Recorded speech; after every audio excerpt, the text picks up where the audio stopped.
আমার আসাতেজা একরাম এখানে উপস্থিত আছেন, তাদের সামনে কথা বলা আমার জন্য একটু কষ্টের, একটু অস্বস্তির, কিন্তু তারপরেও আসাতেজা একরাম শিক্ষকবৃন্দের নির্দেশ, সেটা মান্য করাটাও আমার জন্য গুরুত্বপূর্ণ। সেজন্য কিছু কথা সবক শোনানোর নিয়ত করে আমি পেশ করছি।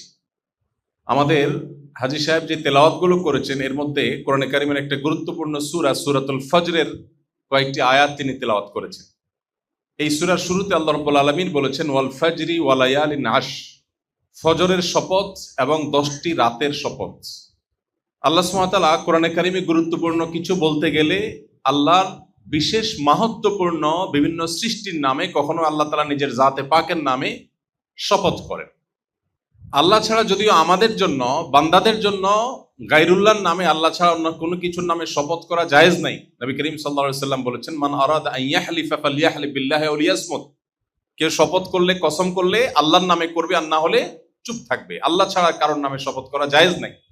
কিন্তু আল্লাহ রাব্বুল আলামিনের শান এটা, শুধু তার জন্য এটা স্পেশাল যে তিনি তার বিশেষ বিশেষ সৃষ্টির নামে শপথ করেন গুরুত্বপূর্ণ কথা বলবার জন্য। আমরা শপথ করি সাধারণত সেই সব বিষয়ে যে বিষয়গুলো মানুষের কাছে কিছুটা বিশ্বাসযোগ্য হওয়াটা সন্দেহপূর্ণ হতে পারে, মানুষ বিশ্বাস করতে পারে, নাও পারে। তখন সেটার বিশ্বাসযোগ্যতা সৃষ্টি করবার জন্য আমরা শপথ করি। আল্লাহ রাব্বুল আলামিনের কথা তো সন্দেহের ঊর্ধ্বে, তাহলে আল্লাহ কেন আবার শপথ করেন? তো এর অন্যতম কারণ হিসাবে মুফাসসিরিন ইকরাম যে সমস্ত কারণ উল্লেখ করেছেন, তার মধ্যে শীর্ষে একটি কারণ হলো এটি যে আল্লাহ রাব্বুল আলামিন যে গুরুত্বপূর্ণ কথা বলার আগে শপথ করেন, এই কথা এত গুরুত্বপূর্ণ যে এটি মানুষ যদি বলতো তাহলে শপথ করে বলতে হতো, শুধু মানুষকে বোঝাবার জন্য আল্লাহ তাআলা শপথ করেন। তো এখানে আল্লাহ তাআলা 10টি রাতের শপথ করেছেন। এই যে 10টি রাতের শপথ আল্লাহ করেছেন, এই 10 রাত কোন 10 রাত? আমরা কেউ কি বলতে পারি? সামনে যারা আছি ওলামা ইকরাম ছাড়া একটু মেহরবানি করে। জিলহজ মাসের শেষ 10 দিন, প্রথম 10 দিন। মাশাআল্লাহ। আর কেউ? মাশাআল্লাহ, মাশাআল্লাহ। আপনারা অনেকে জানেন, বোঝা গেল আপনাদের অনেকের সাথে ইলমের সাথে মোমারাসাত আছে, ওলামাদের সাথে, ওলামাদের দার্সের সাথে, মজলিসের সাথে উঠা বসা আছে। ভালো, মাশাআল্লাহ। আব্দুল্লাহ ইবনে আব্বাস রাদিয়াল্লাহু তাআলা আনহু সহ বিশ্ববিখ্যাত যত মুফাসসিরিন ইকরাম আছেন, কোরআন যাদের কাছ থেকে আমাদের বোঝার কথা, নবী করিম সাল্লাল্লাহু আলাইহি সাল্লাম থেকে অ্যাপ্রুভড কোরআনের ব্যাখ্যাতা যে মানুষগুলো, সেসব মুফাসসিরদের, বেশিরভাগ মুফাসসিরদের মতেই যে 10টি রাতের শপথ আল্লাহ করেছেন, সে 10টি রাত হলো জিলহজের প্রথম 10টি রাত। এটাকে আমরা বলতে পারি রমজান মাসের পরে ইবাদতের দ্বিতীয় বৃহত্তর মৌসুম। ইবাদতের সবচেয়ে বড় সিজন হলো রমজান মাস। রমজানের পরে দ্বিতীয় সবচেয়ে বড় সিজন হলো জিলহজের প্রথম 10টা দিন। এই 10 দিনের ফজিলত, এর মাহাত্ম্য, এর তাৎপর্য, এর গুরুত্ব আমাদের সমাজে এত কম উপলব্ধি করে মানুষ যে ইবাদতের এই মৌসুম বড় মাজলুম, এর প্রতি আমরা বড় জুলুমের আচরণ করি। রমজান মাসে আলহামদুলিল্লাহ ভাঙাচোরা, টুটা ফাটা কিছু না কিছু আমল করবার চেষ্টা মানুষকে দেখা যায়, কিন্তু জিলহজের প্রথম 10 দিন আসলে গোটা দেশে একটা চিত্র শুধু দেখা যায়, সেটা হলো পশু কেনা বেচার হাট আর গরু ছাগলের আমদানি এবং আনাগোনা। এই ছাড়া আর কোনো আমল কি চোখে পড়ে? রমজানে কিন্তু টুপি নায়ালা মানুষের মাথায়ও টুপি চোখে পড়ে, পড়ে কি পড়ে না?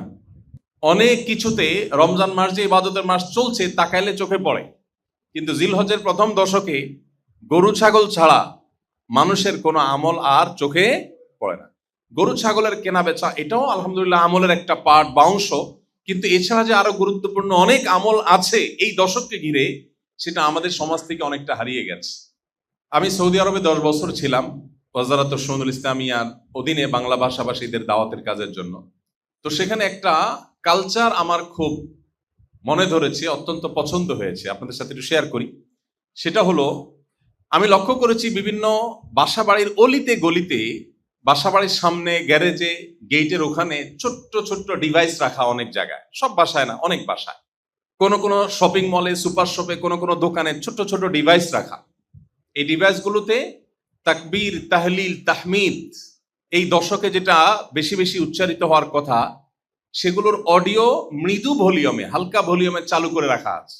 উদ্দেশ্য, পথচারী বা আশপাশ দিয়ে যারা যাবে তারা যেন এই আওয়াজ শুনে তাদেরও স্মরণ হয়, তারাও যেন তাকবীর ধ্বনি মুখে উচ্চারণ করে আল্লাহু আকবার, আল্লাহু আকবার, লা ইলাহা ইল্লাল্লাহু, আল্লাহু আকবার, আল্লাহু আকবার ওয়ালিল্লাহিল হামদ।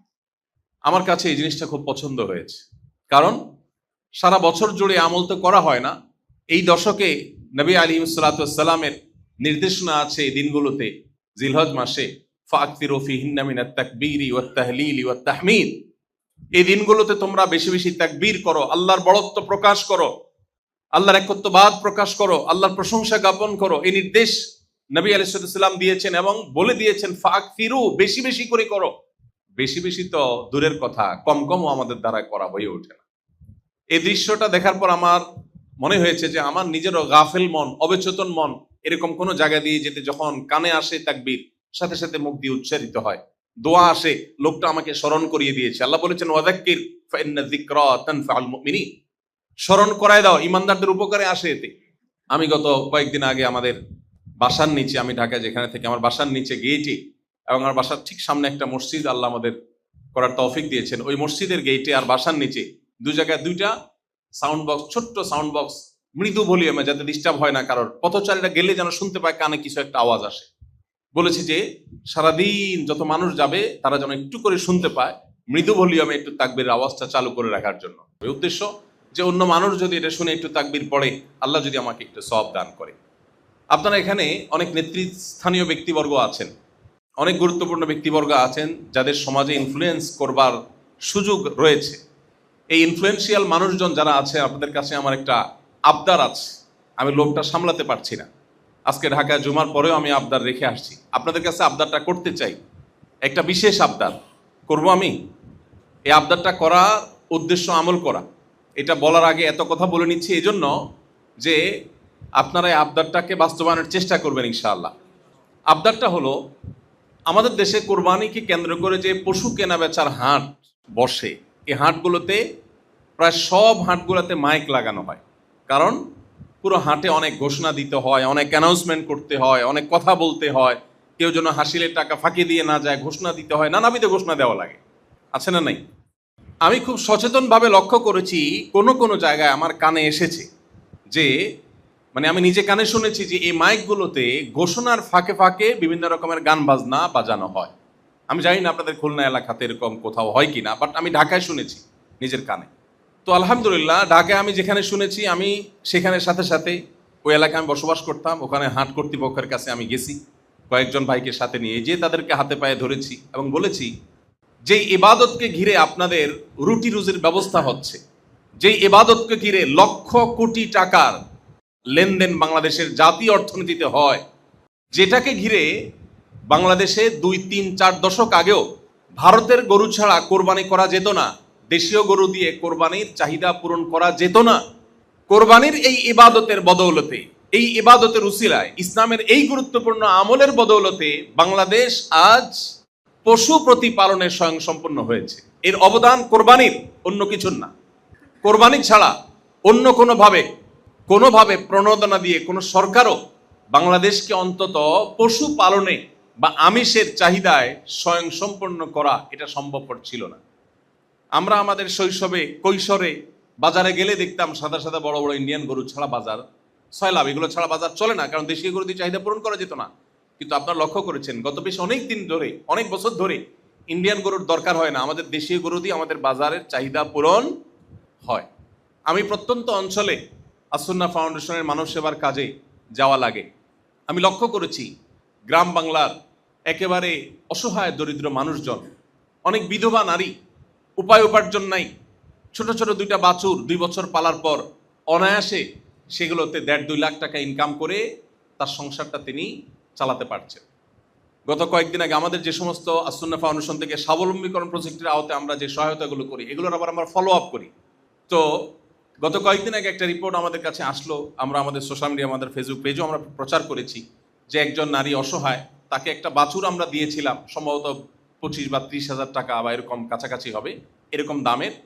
তো 2 বছরের মাথায় এখন সেটা বিশাল বড় ষাঁড়ে পরিণত হয়েছে এবং আলহামদুলিল্লাহ সেটা বাজারে প্রায় 1.5 লাখ টাকার কাছাকাছি, 1 থেকে 1.5 লাখ টাকার মাঝামাঝি এটার মূল্য আশা করা যাচ্ছে তিনি পাবেন। তো এরকম হাজারো কৃষক, হাজারো গরিব মানুষের মুখে হাসি ফুটছে, তাদের সংসার চলার ব্যবস্থা হচ্ছে।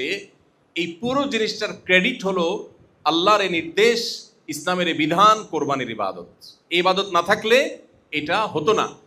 এটা যদি আমরা ধরে রাখতে পারি, তাহলে ভারত যেরকম গোশত রপ্তানি করতে পারতেছে, অস্ট্রেলিয়া করতেছে, ব্রাজিল করছে, নিউজিল্যান্ড করছে, বাংলাদেশও একসময় গোশত রপ্তানি করতে পারবে ইনশাআল্লাহ।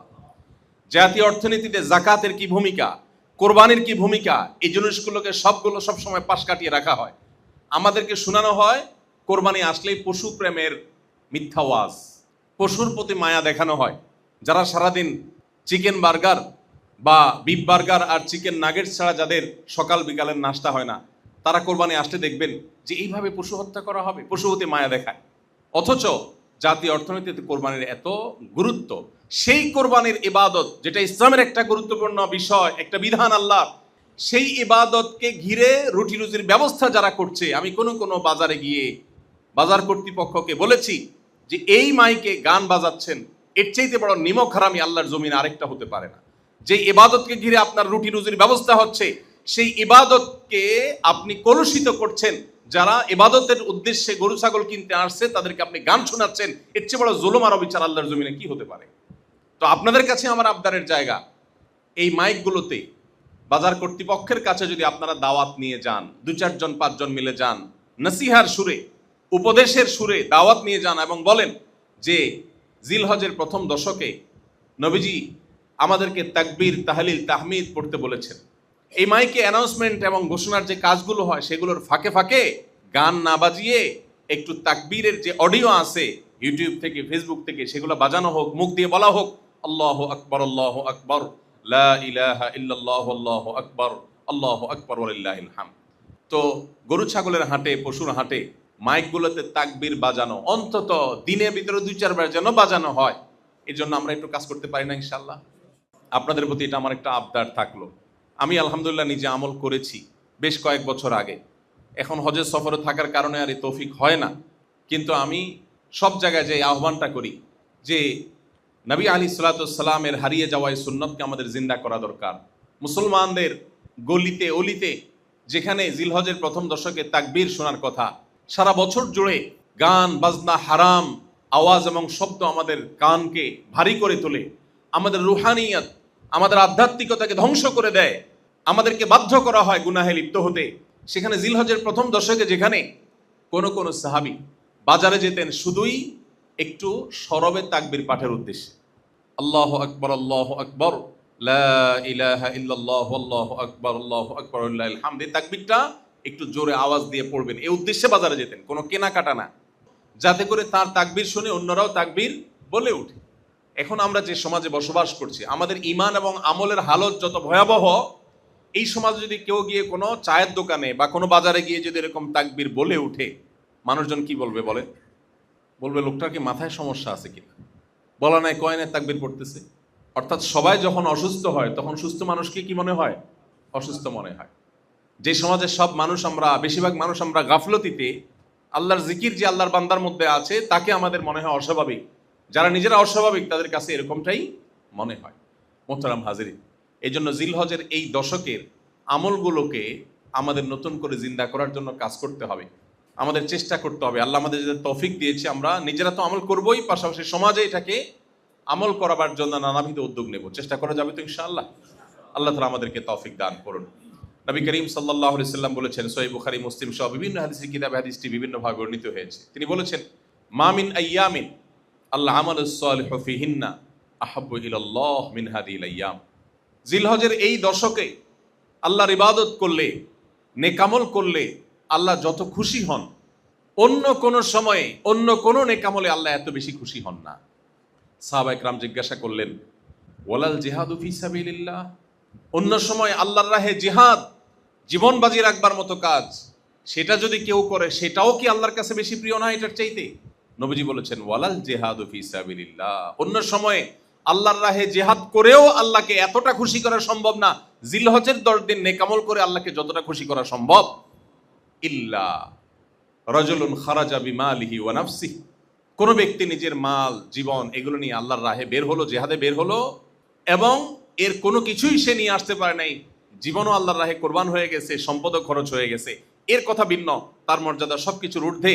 কিন্তু সাধারণ জেহাদে মাশগুল হওয়া মানুষের চাইতেও জিলহজের প্রথম দশকের নেকামল আল্লাহর কাছে বেশি প্রিয়। মোহতারাম হাজিরিন, আমরা কজন মানুষ আছি যে জিলহজের এই দশকের ইবাদত এবং নেকামল অন্য সময়ের চাইতে আমরা বিশেষভাবে যত্ন সহকারে করি? গতানুগতিক দুই একটা কাজ ছাড়া আমরা বেশিরভাগ আমলগুলো করে উঠতে পারি না। তো আমরা এই আমলগুলো করার চেষ্টা করবো তো ইনশাআল্লাহ। আল্লাহ আমাদেরকে তৌফিক দান করুন। হাজী সাহেব মাশাআল্লাহ, আল্লাহ তার মুখ দিয়ে তেলাওয়াত করাইছেন সেই আয়াত, যে আয়াত আজকে আমাদের আলোচ্য বিষয়। তো আমরা যদি এখান থেকে একটু নিয়াত করি, হারিয়ে যাওয়া নবী আলাইহিস সালামের এই গুরুত্বপূর্ণ আমলের নির্দেশনাকে আমাদের জীবনে এখন পরিবারে বাস্তবায়ন করব, আমরা যদি নিয়ত করে ফেলি এবং আমরা যদি শুরু করে দেই, একটা সময় হয়তো জিন্দা হয়ে যাবে, সমাজে ব্যাপকভাবে প্রচলিত হয়ে যাবে। আল্লাহ তাআলা আমাকে এই আমলকে জিন্দা করবার সওয়াব, মান সান্না সুন্নাতান হাসানাতান ফালাহু আজরুহা ওয়া আজরু মান আমিলা বিহা, কেউ কোনো ভালো আমল, নেক আমলের ধারা যদি কেউ চালু করে দেয়, যত মানুষ পরবর্তীতে করবে আল্লাহ তাআলা এমএলএম পদ্ধতিতে তাকে তার সওয়াব দান করবেন। অতএব আমরা এই আমলটা করার জন্য চেষ্টা করতে পারি তো ইনশাআল্লাহ। সচেতনভাবে আপনি যখন বাসায় ঢুকছেন, সালাম দিয়ে প্রবেশ করেছেন, আপনার বাসার লোকজন বিভিন্ন চিন্তায় মগ্ন আছেন, একটু মৃদু কণ্ঠে তাকবীরটা পড়লেন, উদ্দেশ্য তাদের জন্য স্মরণ হয়। তার আগে একটু আলোচনা করলেন বাসাগুলোতে এখন দিনী আলোচনার হালাকা, তালিম এগুলো উঠে গেছে, বরকত চলে গেছে। বেশিরভাগ প্যারেন্টস এবং অভিভাবক দিন তার সাথে কবর নিয়ে যাচ্ছেন, সন্তানদের মধ্যে রেখে যেতে পারছেন না। হাজী সাহেবের কাছ থেকে আমি প্রায় শুনি ওনার আব্বার কথা, জনাব আকিজউদ্দিন সাহেব, আল্লাহ তাআলা তার প্রতি রহম করুন। উনি ওনার ছেলেদের নামাজের জন্য নাকি ভোরে মার দিতেন, ফজরের জন্য। উনি বলেন যে একদিক থেকে ধরে মায়ের শুরু করতেন, মানে ডাকা শুরু করতেন, না উঠলে পিঠা শুরু করে দিতেন। এক মজলিসে ওনার সব ভাইরা ছিল, তো ওখানে আমার সামনে উনি জিজ্ঞাসা করতেছে একবারে, তুই কতদিন অজু ছাড়া নামাজ পড়ছিস বাবার মায়ের ভয়ে? মায়ের খেয়ে দৌড় দিয়ে নামাজ দাঁড়াইছে অজু ছাড়া। এখন ওনাদের সব ভাইগুলো পাঁচ ওয়াক্ত নামাজি এবং বেশিরভাগ ভাইগুলো মাশাআল্লাহ দিনকে মহব্বত করার চেষ্টা করে, ওলামাদের মহব্বতের চেষ্টা করে।